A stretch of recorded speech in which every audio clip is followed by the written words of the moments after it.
Another new recipe sa ating bagong smoothie, no? Kasi doon una, ginawa natin ay strawberry apple. Siyempre, gamit natin ang ating hero. Kasi ito yung mga natira no New Year. Napakaganda na natira. Best combination ang lemon. Magandang combination yung apple, green apple or Granny Smith, and cucumber. Kalahating cucumber lang. Kasi ito gusto kong mag-overpower na lasa, yung Granny Smith. Kaya hindi sayang yung mga prutas nyo ng New Year kung meron kayong Nutri-Bullet. Siyempre, lalagyan natin sila ng honey. Ito galing pa sa Tarlac, no? Sa pilgrimage namin. Binilag yung mga monks sa may, ang tawag doon sa Tarlac, sa may, Monasterio de Tarlac.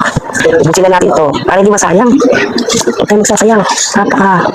Gamitan natin ng superpower na na blade. 4 ang blade. 2 blade kasi yan sa Nutri-Bullet. Diba? Maganda to kasi sa mga may uric acid. Magandang diet to. Pampaklens ng kidney, pampaklens ng liver, gano'n. This is study sa nabasa ko. Yan. Yung konti na yung mataas ang kreya. Pwede ito. Nag-help to sa digestion nyo. Lalo pag hindi ka makadumi lagi. Yung lagi kang bloated. Maganda to. Maganda sulit ito. Diba? Alam nyo ang buto niyan. Wala ka buto niyan kasi pagkas niyan. At maganda dyan.